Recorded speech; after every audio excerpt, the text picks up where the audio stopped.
warahmatullahi wabarakatuh. Waalaikumsalam. Selamat siang teman-teman sekalian. Terima kasih atas kehadirannya di sela-sela hari yang sibuk dan jadwal yang padat. Di sini saya sebagai calon guru penggerak DKYANI Angkatan 10 Kabupaten Indus Riau. Di sini saya mendapat pendidikan selama 6 bulan dan sekarang berada di modul 1.4, yaitu menyebarkan pemahaman dan penerapan pengalaman budaya positif. Budaya positif, apa itu budaya positif? Budaya positif adalah nilai-nilai, keyakinan-keyakinan, dan kebiasaan-kebiasaan di sekolah yang berpihak pada murid. Hal itu dilakukan agar murid dapat berkembang menjadi pribadi yang kritis, penuh hormat, dan bertanggung jawab. Budaya positif itu memiliki inti atau konsepnya, yaitu diantaranya perubahan paradigma belajar, nilai-nilai kebajikan, motivasi perilaku manusia, keyakinan kelas, disiplin positif, kebutuhan dasar manusia, posisi kontrol guru, dan segitiga restitusi. Nah, sebelum kita lanjut pembelajaran dengan paradigma baru, selama ini kita mengajar atau mendidik anak-anak murid, kita memiliki pandangan yang berbeda di pandangan yang sekarang. Pembelajaran dengan paradigma baru ini merupakan pembelajaran dirancang berdasarkan prinsip pembelajaran berdiferensiasi, sehingga murid belajar sesuai kebutuhannya berdasarkan tahap perkembangan sesuai teori psikologi untuk mewujudkan profil pelajar Pancasila. Profil pelajar Pancasila itu apa aja, Bu? Apalagi? Beriman, bertakwa kepada Iya, Tuhan. jadi ini profil pelajar Pancasila. Jadi pembelajaran sekarang ini ingin membentuk karakter murid, anak didik kita, supaya berkarakter profil pelajar Pancasila. Bagaimana caranya? Tadi membentuk budaya positif dulu di sekolah kita. Tadi budaya positif tadi setelah terbentuk, maka akan berjalanlah sesuai dengan apa yang kita inginkan tadi. Nah, jadi pandangan yang berbeda sebelum kita mengetahui paradigma yang baru, ada miskonsepsi atau pemikiran kita yang selama ini mungkin keliru, bukan salah tapi keliru. Di mana guru selama ini mengontrol murid, sementara murid itu punya kontrol sendiri. Nah, terus membuat merasa bersalah, mampu menguatkan karakter. Kita merasa seorang guru ini ketika murid melakukan kesalahan dan kita berbuat atau berkata sehingga dia merasa bersalah, itu kita merasa menguatkan karakter dia, padahal tidak, itu salah. Nah, yang ini semua penguatan positif efektif bermanfaat. Kita merasa apa yang kita anggap itu positif dan bermanfaat. Orang dewasa mampu memaksa. Kita beranggapan bahwanya kita yang dewasa bisa atau memaksa di bawah kita atau umur dan bagian sebagai anak-anak didik kita. Nah, itu tidak boleh. Nah, di sini bagaimana supaya kita tahu bahwasanya ada pendekatan teori kontrol, stimulus respon tentang dunia, teori kontrol tentang dunia, respon dan kontrol. Ini yang pertama, bahwasanya kalau direspon kebutuhan kita itu sama, tetapi kalau di kontrol tentang dunia, realitanya kebutuhan kita sebenarnya berbeda. Tapi kita menganggapnya kebutuhan itu sama kalau kita memandang respon saja. Bila orang melakukan kesalahan, kita merasa bahwasanya kebutuhan kita itu sama. Kalau di sini, kalau kita memandang tentang luas atau dunia, bahwasanya kebutuhan kita itu berbeda. Kalau semuanya orang melihat hal yang sama, kita memandang sesuatu itu sama. Kalau yang salah ya salah, dihukum itu sama. Tapi kalau di sini, kalau teori kontrol tentang dunia, bahwasanya setiap orang memiliki gambaran yang berbeda. Dia melakukan sesuatu itu ada tujuannya, bukan semua orang itu sama. Lanjut, kita mencoba mengubah orang agar berpandangan sama dengan kita. Kita memaksa anak didik atau orang lain akan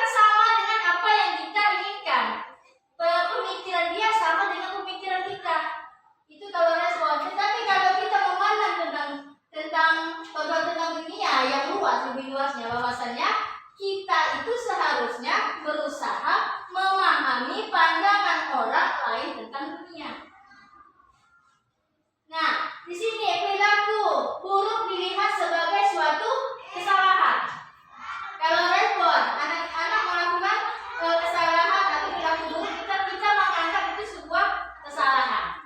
Tapi kalau kita melalui teori kontrol tentang dunia, bahwasanya semua perilaku memiliki tujuan. Mengapa dia melakukan itu? Ada tujuan yang tidak kita ketahui. Kenapa anak itu malas sekolah? Kenapa anak itu selalu mengganggu teman? Nah, kita harus memandang mereka bahwasanya setiap yang dilakukan anak itu berarti memiliki tujuan. Ya, nah di sana orang lain bisa mengontrol kita. Kalau direspon di mulut itu orang lain bisa mengontrol kita. Nah, kalau di sini hanya Anda yang dapat mengontrol diri Anda sendiri. Jadi kalau yang respon stimulus respon tentang dunia itu bahwasanya murid itu seandainya murid dia melakukan sesuatu kesalahan itu terus dia mematuhinya atau dia takut dengan hukuman atau sesuatu, dia karena dikontrol oleh orang lain. Tetapi kalau di sini dia mengontrol dirinya sendiri. Nah, jadi kenapa aku melakukan kesalahan? Nah, jadi kalau aku dimarah oleh guru, nah apa yang aku buat? Oke, mematuhi guru. Jadi patuh dengan seorang guru itu bukan karena guru yang mengontrol, tapi karena dia mengontrol dirinya lah sehingga dia patuh kepada guru. Nah, lanjut aja Bu. Nah, jadi yang lain itu sama ya seperti tadi, disiplin positif. Disiplin positif adalah menumbuhkan disiplin yang didorong dalam diri anak tanpa hukuman dan hadiah. Jadi kalau kita bercerita tentang disiplin, kita langsung terpikir dengan ketidaknyamanan. Bagaimana yang dibilang tidak nyaman? Contohnya, kalau kita pergi atau ke suatu tempat harus menggunakan masker. Sebenarnya masker itu tidak nyaman. Ya Kak Ibu?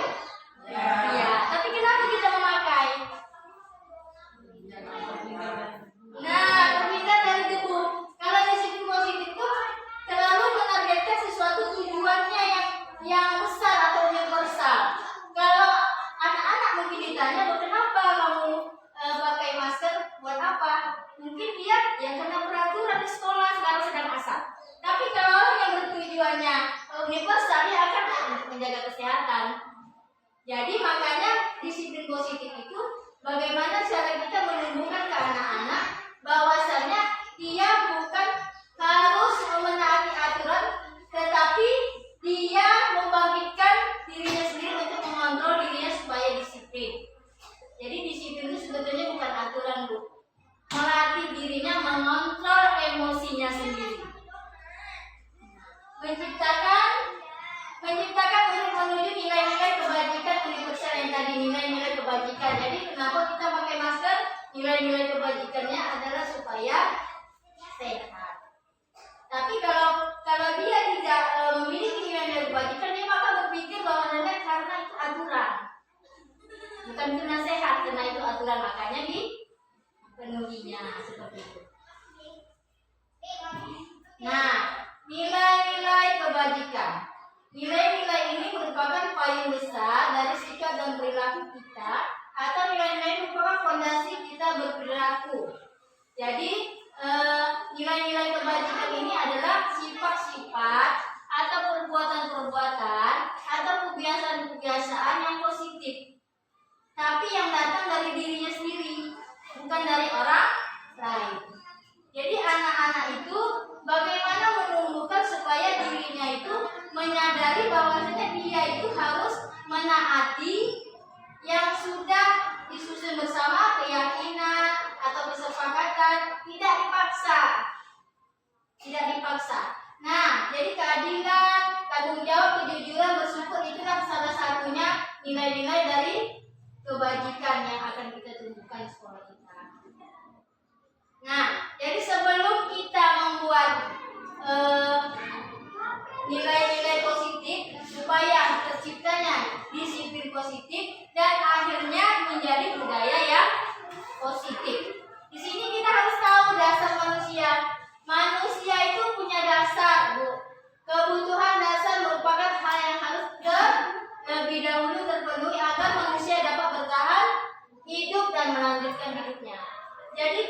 memandang murid atau memandang orang lain, jangan melihat diri kita saja, lihat dia.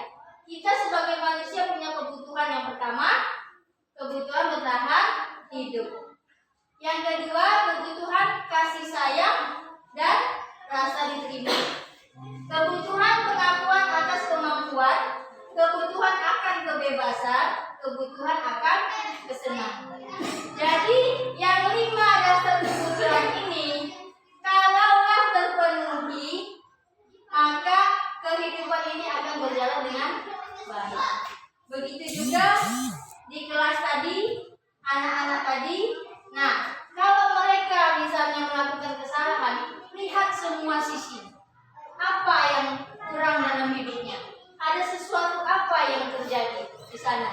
Mungkin kita melihatnya di sekolah, anak-anak tadi malas belajar, berbaring di atas meja ya, bersandar. Kita tidak tahu, mungkin dia lapar. Kenapa? Karena kebutuhan bertahan hidupnya tidak terpenuhi. Kita tidak tahu di rumahnya, mungkin uang jajanannya tidak ada. Makanya dia di sekolah lapar. Dan akhirnya dia tidak mencerna pelajaran kita dengan baik. Maka itu yang nanti kita akan telusuri. Sama dengan kasih sayang. Mungkin anak di dalam kelas itu ada yang selalu minta perhatian kita. Tidak mandir, tidak jelas, ya. Ada mengganggu teman. Ternyata kita tidak tahu di rumahnya dia tidak mendapat kasih sayang. Nah, yang ketiga, kebutuhan pengakuan atas kemampuan. Nah, anak-anak itu semuanya ingin diakui bahwasannya dia mampu. Jadi tidak boleh kita sebagai guru membandingkan atau menilai si Budi ini baik atau bisa, si Ani ini tidak baik atau tidak bisa. Tidak, karena sejatinya bahwasannya manusia itu sama. Nah, yang keempat, kebutuhan akan kebebasan. Kadang kita lihat anak-anak di kelas mundar-mandir atau TV, kadang belajar seperti tidak ada kebebasan. Mungkin kita tidak tahu di rumahnya, mungkin selama itu dia tidak boleh keluar untuk main, tidak boleh misalnya bergaul dengan orang lain. Kita tidak tahu, maka di sekolah itu terjadilah seperti itu. Dia ingin kebebasan, tetapi dia bisa dilakukannya di sekolah. Disitulah peran kita mencari dasar apa sih tujuan yang tidak dia dapat. Kita gali mereka. Jadi kita bukan sekedar mengajar, tapi kita memantau, melihat dia dan bagaimana cara menyelesaikannya. Yang kelima, kebutuhan akan kesenangan sama. Mungkin dia jarang mendapat kesenangan, sehingga kadang di sekolah merasa senang. Saking senangnya dia tidak tahu, kadang menyakiti orang lain, kadang dia mengganggu orang lain saking senangnya. Ya, jadi kalau kita sebagai guru paham dengan ini, mudah-mudahan kita memandang itu bukan suatu hal beban. Tingkah lakunya itu bukan beban, tetapi kita malah menambah mengapa murid saya seperti ini. Dan saya akan kita punya motivasi sendiri bahwa saya akan mencari apa permasalahannya. Nah, motivasi perilaku manusia. Jadi manusia itu berbuat sesuatu itu pasti ada motivasi di dalamnya. Di antaranya untuk menghindari ketidaknyamanan dan hukuman. Nah, salah satunya, kenapa murid tadi pagi datang ke sekolah harus cepat waktunya? Kira-kira kenapa, Bu? Karena takut terlambat atau karena takut dihukum. Nah, itu motivasi perilaku manusia. Kenapa dia berbuat seperti itu? Nah, untuk mendapatkan imbalan dan penghargaan dari orang lain. Kenapa dia kadang belajar bersungguh-sungguh seperti itu ya, supaya dia mendapatkan nilai yang bagus dan ranking. Itu kira-kira kenapa, Bu? Kenapa dia rajin belajar supaya nilainya tinggi itu untuk apa? Untuk apa, Bu? Nah, mendapat imbalan atau penghargaan. Mungkin di rumah nanti kamu kalau juara nak, nanti dikasih duit, atau nanti kalau juara nak bukan HP. Karena imbalan. Nah, ini juga karena penghargaan supaya nanti mungkin dapat piagam. Jadi perilaku manusia itu bisa dibentuk dari ini tadi, untuk mendapatkan imbalan atas pekerjaan. Nah, yang ini untuk menjadi orang yang mereka inginkan dan menghargai diri sendiri dengan nilai-nilai yang mereka percaya. Mereka ingin dihargai. Mereka melakukan sesuatu untuk dihargai. Jadi kalau ada misalnya manusia atau anak-anak kita yang melakukan sesuatu, ya dihargai, diberilah dia harga. Karena dia melakukan itu punya motivasi. Okay? Nah, kita selama ini taunya kalau anak bersalah itu, taunya anak bersalah ini konsekuensi kamu. Ini ada di sini hukuman, konsekuensi, dan restitusi. Apa itu hukuman? Hukuman itu apa, Bu? Merupakan tindakan dilakukan oleh pengajar. Iya. Nah, kalau konsekuensi,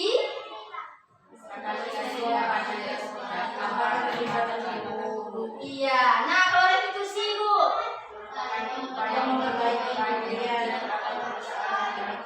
iya.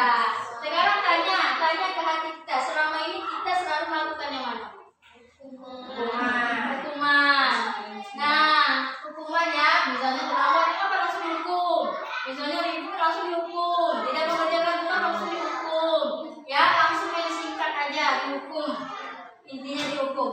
Nah, jadi ini hukuman seperti itu ya, konsekuensi ini bahwasanya dia sudah tahu apa yang akan dia terima dari hasil perbuatannya.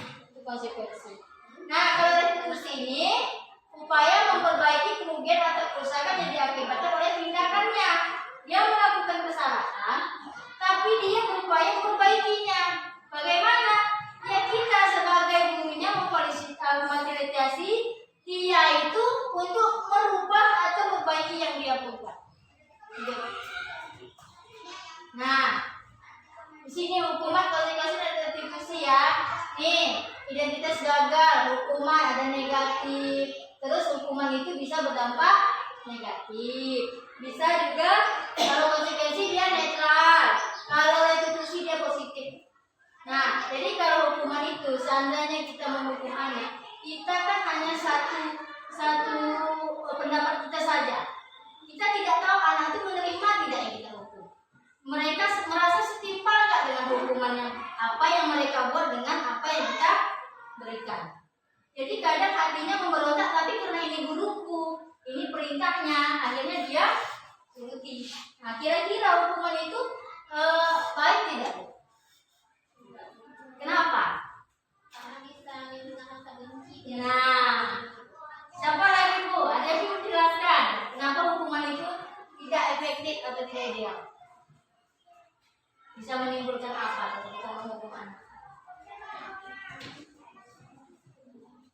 Banyak ya, Bu, bisa merasa rendah diri, dia bisa mengasingkan diri. Nah, tapi kita tidak menyadari itu. Kita tahunya sudah hukum selesai. Tapi setelah kita kasih hukuman, dia masih berlalu, Bu. Masih merasakan, masih malu, ya. Tapi kita sudah tidak ingat memberi hukuman tadi, kita tidak ingat. Sementara dia masih ingat. Nah, itu yang akan kita bawa nanti sampai kita tua ataupun sampailah kita ke yang saat bahwasanya ada hati seseorang atau hati anak yang membenci kita sampai akhir hayat kita. Mau ibu dibenci oleh anak-anak muridnya? Ya. Nah, kalau konsekuensi tadi netral ya, Bu. Jadi dia tahu berbuat salah, dia berusaha memperbaikinya dan dia tahu konsekuensinya. Kalau restitusi ini mencari jalan keluar. Lanjut. Nah, ini tadi ya, Bu. Jadi bagaimana kita menciptakan murid-murid kita tadi supaya terciptalah budaya positif tadi, kita harus tahu dulu bahwasanya posisi guru ini mempunyai 5 posisi kontrol. Kita punya kontrol. Kita mengontrol diri sendiri. Nah, kita bisa jadi penghukum. Kita bisa menjadi pembuat orang merasa bersalah. Kita bisa menjadi teman. Kita bisa menjadi pemantau. Kita bisa menjadi manajer. Nah, kalau misalnya menghukum,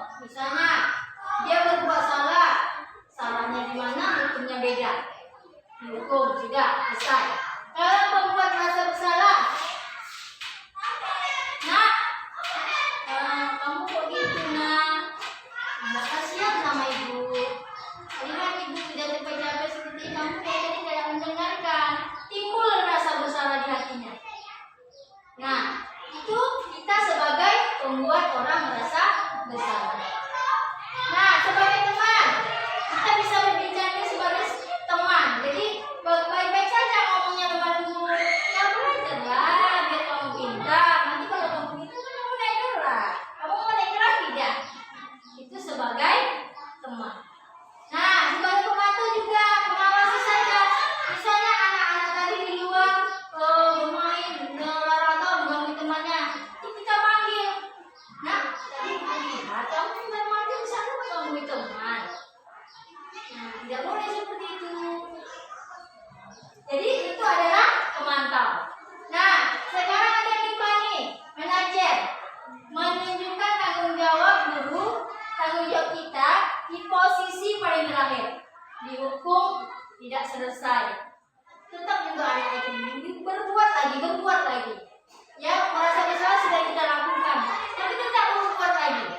Terus sebagai teman juga sudah, tapi malah mengkek. Terus apa lagi? Pemantau sudah. Nah, ini terakhir nih. Sebagai manajer. Nah, sebagai manajer. Jadi seorang guru ini bertanggung jawab ya sepenuhnya atas perilaku murid kita. Apa yang mereka buat, kita mencarikan solusi atas dirinya sendiri. Bukan membiarkan langsung menghukum tidak. Kita mencarikan solusi dia. Nah, jadi ibarat kalau tangan ini yang A, ini yang B. Jadi yang A ini kita genggam, ini yang B. Kalau yang kita ingin tahu apa yang ada di genggaman sebelah kanan ini, apa ini ibaratkan murid menyimpan sesuatu yang ada di dalamnya. Ada sesuatu yang kita tidak boleh tahu. Ada sesuatu yang mereka sembunyikan. Ada sesuatu yang dirahasiakan. Nah, kita sebagai guru, apakah memaksa untuk membukanya? Nah, tidak. Jadi bagaimana caranya supaya anak tadi membuka apa leluasa, terbuka, berbicara dengan kita apa sih masalahnya, apa yang dipikirkan dia. Jadi kita bagaimana membukanya? Inilah dia, ya sebagai manajer. Nah, posisi kontrol restitusi yang menilai tadi. Kalau penghukum, tuh salah satunya patuhi aturan saya atau awas ya, awas itu hukum. Nah, kontrol rasa bersalah. Berapa kali ibu sudah menasihati kamu? Ini rasa bersalah.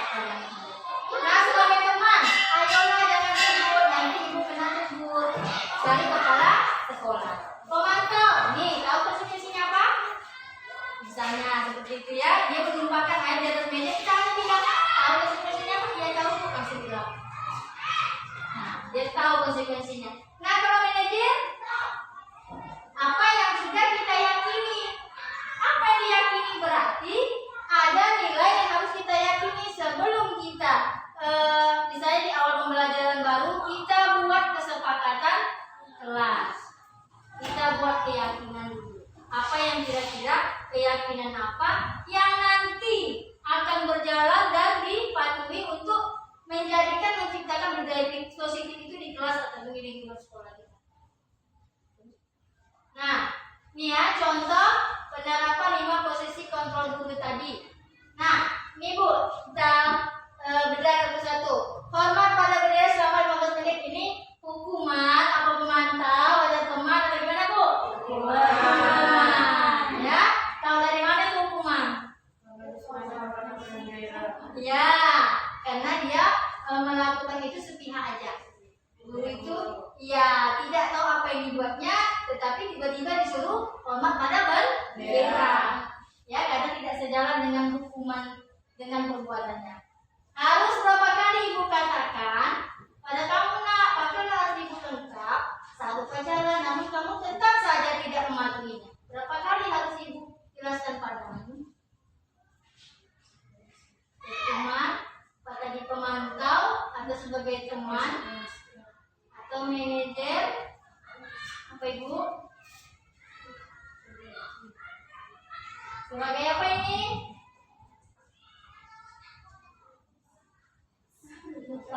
Lupa. Berapa kali harus Ibu jelaskan padamu? Membuat merasa bersalah.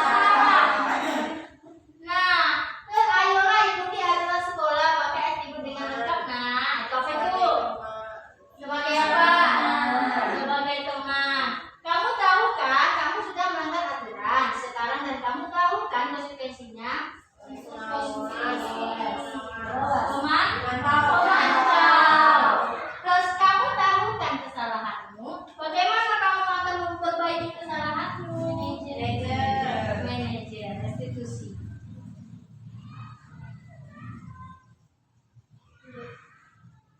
Nah, jadi disiplin positif tadi kalau sudah kita tahu posisi kontrol kita bagaimana, kita sudah tahu kebutuhan dasar murid bagaimana. Sekarang baru kita bisa menjalankan disiplin positif. Kalau kita saja tidak tahu mendisiplinkan diri sendiri, bagaimana kita mendisiplinkan anak didik?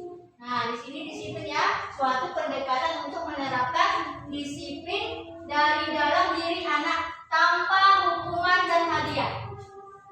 Jadi dia bukan karena takut dihukum atau karena diberi hadiah melakukan sesuatu itu, tapi membangkitkan dari dirinya sendiri, sadar dia bahwasanya dia harus menjalankan itu dengan mematuhi. Nah, tadi manajer tadi ada ya segitiga restitusi. Inilah cara menyelesaikan solusi permasalahan murid kita. Namanya segitiga restitusi. Jadi bukan anak itu punya masalah, dia berantem, dan langsung udah maafan, sebentar selesai. Bukan seperti itu. Jadi maafan, padahal dia balik ke kelas. Tadi saya mau maafan. Nah seperti itu ya. Tadi saya mau maafkan dia, dipaksa maafkan. Akhirnya di kelas lanjut lagi Bu, lanjut dia. Ya diam-diaman. Jadi belum selesai. Nah jadi segitiga restitusi ini apa? Proses menciptakan kondisi bagi peserta didik untuk memperbaiki kesalahan mereka sehingga mereka bisa kembali ke kelompok mereka dengan karakter yang lebih kuat. Maksudnya apa? Kalau anak melakukan kesalahan, perhatikan tidak Ibu, dia merasa bersalah dan mengasingkan. Jadi kita ingin mengembalikan dia ke kelompoknya tadi. Misalnya dia mengganggu teman ini, dia akan merasa ini akan menjauh, akan punya minder, akan punya malu, macam-macam, rendah diri. Jadi kita mengembalikan dia ke kelompoknya lagi supaya tadi nyaman kembali. Nah, inilah dia tahapannya. Jadi banyak pertanyaan yang bisa kita ajukan, di antaranya kamu tentu punya alasan mengapa melakukan itu nak. Kamu punya alasan tidak melakukan itu nak? Dia akan menjawab nanti. Nah, terus kita lanjut lagi dengan pertanyaan. Banyak ya, adakah cara yang lebih efektif untuk mendapatkan apa yang kamu butuhkan? Ya, terus banyak kita tanya lagi tentang setiap orang itu pernah bersalah. Setiap orang itu pasti bersalah. Tapi setiap orang harus bertanggung jawab dengan kesalahan. Dijelaskan kepada mereka. Jadi tidak mengecilkan hatinya bahwasanya dia merasa, oh ternyata aku yang memang punya salah, tapi aku akan memperbaiki kesalahan. Oke. Nah ini tadi posisi kontrol restitusi. Yang tadi ya, penghukum tadi. Nah ini dia Bu. Jadi ada tontonan Ibu. Jadi di sini video ini menjelaskan kita sebagai seorang guru harus memiliki posisi guru. Dan Bapak Guru hebat dalam penerapan disiplin positif restitusi. Salah satu program yang dikembangkan adalah 5 posisi kontrol. 5 posisi kontrol dalam restitusi adalah proses perjalanan seorang pendidik agar dapat mengenali dirinya. Pada video kali ini, kita akan membahas tentang 5 posisi kontrol yang dikembangkan oleh Daniel Dawson dan contoh penerapannya.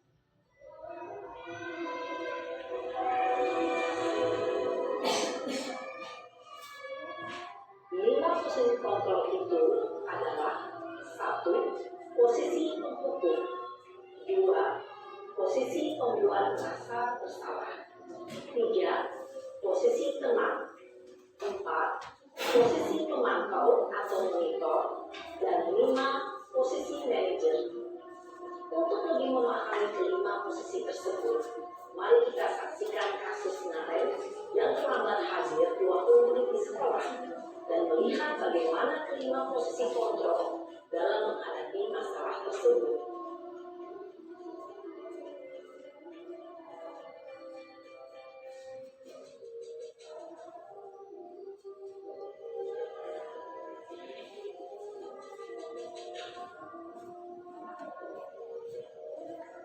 Naren, sini kamu. Kenapa nih, Bu? Selalu terlambat. Kamu deh, pasti terlambat. Maaf, Bu. Saya Apa? Apa coba? Alasan kamu apa lagi? Kapan sih kamu tidak terlambat? Malas sekali ya kamu jadi anak. saya Dasar pemalas. Gak kapok-kapok sih kamu. Sudah berapa kali terlambat? Sana, kamu keliling lapangan basket 2 kali. kenapa saya harus ke lapangan basket, Bu? Kenapa? Kamu melawan ibu. Berani-beraninya jawab. Sudah terlambat, masih berani jawab pula. Sekarang, keliling lapangan basket 5 kali sekalian. Biar kapok. Cepat. Pergi sana ke lapangan basket. Posisi penghukum biasanya berbicara dengan nada tinggi, menghardik, menunjuk-nunjuk, menyakiti, dan menyindir. Hukuman bisa berupa fisik maupun psikis. Ibu dan bapak guru hebat.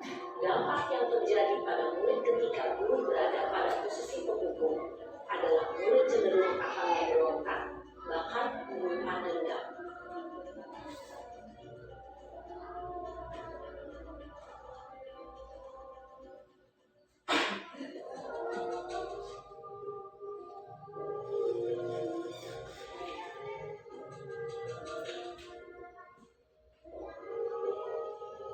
Naren!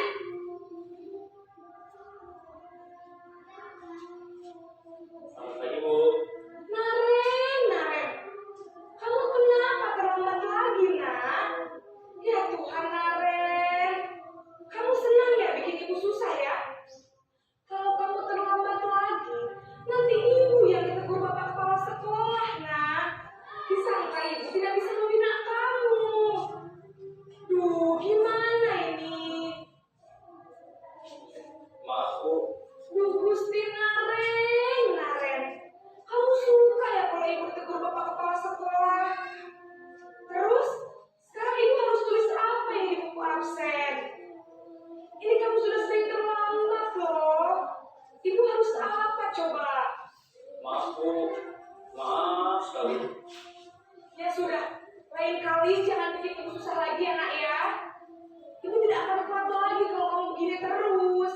Bisa jantungan kalau ibu ditegur bapak kepala sekolah. Sana cepat, kelas. Maaf ya, Bu. Maaf sekali. Posisi membuat rasa bersalah berbicara dengan nada tenang, cenderung lembut, namun kata-kata yang diutarakan membuat murid merasa menjadi orang yang gagal, memandang buruk dirinya sendiri, merasa tidak berharga, dan tidak sanggup membahagiakan orang lain. Ketika guru mengambil posisi pembuat rasa bersalah, murid akan menganggap dirinya yang bersalah dan ia akan menyimpan emosi negatif tersebut di dalam dirinya.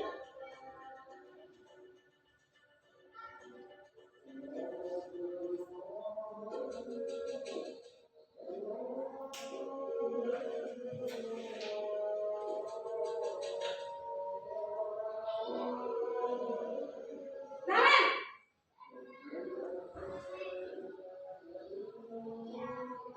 Selamat pagi, Bu. Wah, sudah jam berapa ini nak? Terlambat lagi ya sayang. Iya, Bu. Habis ibu saya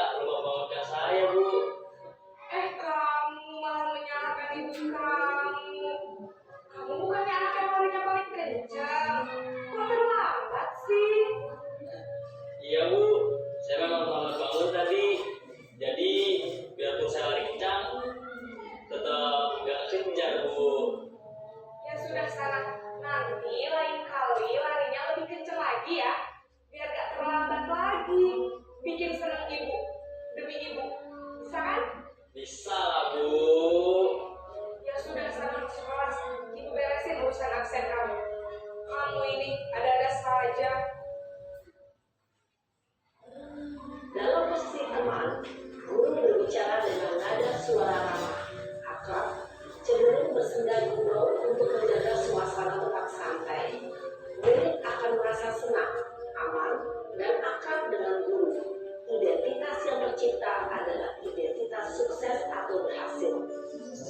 Namun, perlu diingat, karena ini masih dorongan eksternal, maka ada faktor ketergantungan dari murid kepada orang tertentu. Di sini, guru absennya, sehingga di lain waktu, murid bisa berperilaku baik, namun hanya kepada orang-orang tertentu saja.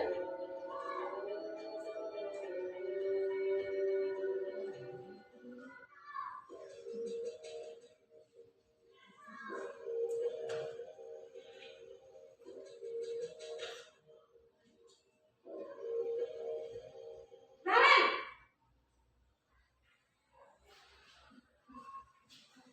Selamat pagi, Bu. Naren, apa peraturan sekolah kita tentang jam berapa kita harus masuk sekolah, nak? Kita harus di sekolah jam 7, Bu. Iya betul, sekarang sudah jam 7.20. Naren sudah tahu konsekuensinya jika terlambat hadir. Paham, Bu. Saya harus tinggal kelas pas jam istirahat selama 20 menit. Iya benar, konsekuensinya demikian. Jadi nanti jam 9.30 pas istirahat, kamu harus tinggal di kelas, kerjakan tugas tambahan untuk ketertinggalan kamu, ya? Baik, Bu.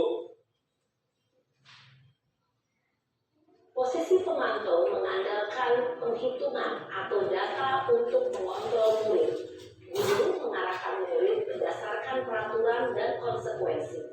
Seorang pemantau menunjukkan bahasa tubuh dan ekspresi wajah yang datar dan cenderung formal.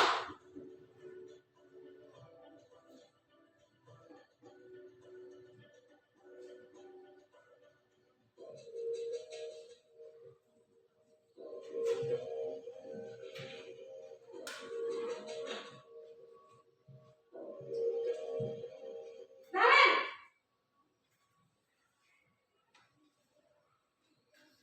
Selamat pagi, Bu. Selamat pagi, Naren. Maaf, Bu. Saya terlambat. Iya, sekolah masuknya jam 7, sekarang sudah jam 7.20. Jadi sekarang bagaimana ini, Naren? Maaf, Bu. Saya lupa setel alarm saya semalam. Baiklah, menurut kamu, keyakinan sekolah yang mana yang perlu kamu tingkatkan?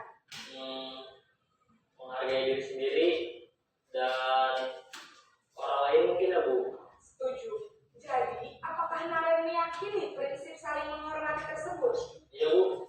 Saya meyakininya. Apakah Naren bersedia memperbaiki masalah keterlambatan ini? Bersedia, Bu. Bagaimana kamu akan perbaiki masalah keterlambatan ini? Saya akan coba untuk tidak lupa menyetel alarm saya, Bu. Baik, kalau Naren lupa menyetel alarm di rumah, ada orang yang kira-kira bisa bantu mengingatkan tidak?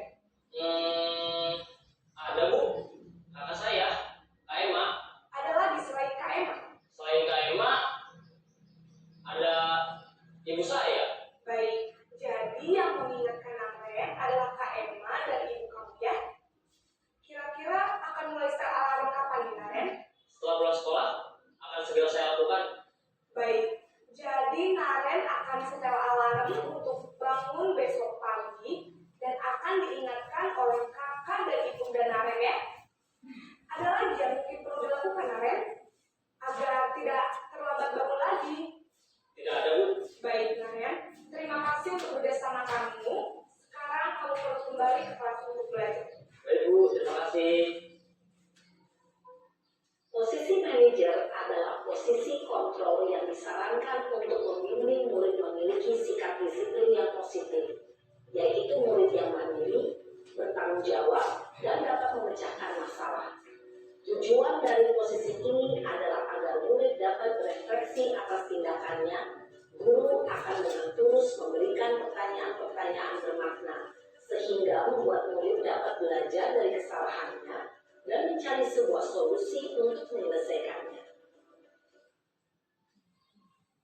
Nah, itu ibu-ibu tadi ya, kita udah saksikan ya sama-sama video guru menempatkan posisi kontrolnya sebagai apa. Nah, dari kelima posisi tadi, yang mana menurut ibu yang paling ideal, yang paling efektif, atau yang paling baik kita lakukan sebagai guru? Yang manajer. Kenapa Bu? Yang manajer? Karena itu yang lebih baik. Tapi kalau yang sebagai penghukum tadi, sebagai pemantau tadi, sudah kita lakukan itu Bu? Sudah. Senang Bu? Sering. Jadi setelah nonton diri tadi Bu, bagaimana perasaannya Bu? Merasa apa Bu? Merasa. Apa lagi? Berdosa, bersalah. Apa lagi Bu? Jangan ulangi lagi. Iya. Jadi bagaimana nanti Bu ke depannya setelah kita tahu penjelasan tentang budaya positif tadi Bu? Berubah diri, agar menjadi pribadi. Iya. Alhamdulillah ya Bu. Jadi sebelumnya saya mohon maaf yang sebesar-besarnya bahwasanya saya di depan ini bukan bermaksud untuk menggurui, bukan bermaksud untuk lebih tinggi, tetapi saya mendapat tugas CGP saya dan memang kewajiban saya untuk berbagi dengan teman-teman yang lain di sini supaya kita sama-sama membenahi sekolah kita ini dari dalam dulu, baru nanti bisa kita perluas lagi. Jadi diri kita dulu, kita benahi dulu, kita posisikan dulu kita, baru kita arahkan mulut kita. Siap Ibu semuanya? Siap. Kita semangat dulu. Semangat siap.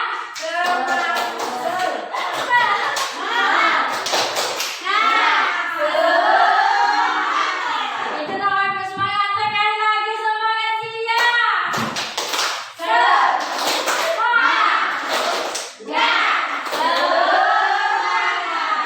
Terima kasih ibu-ibu, terima kasih teman-teman seperjuangan, terima kasih waktunya, terima kasih atas perhatiannya. Bila ada salah kata ataupun perbuatan yang kurang berkenan, saya mohon maaf sebesar-besarnya. Terima kasih. Wassalamualaikum warahmatullahi wabarakatuh. Waalaikumsalam warahmatullahi wabarakatuh.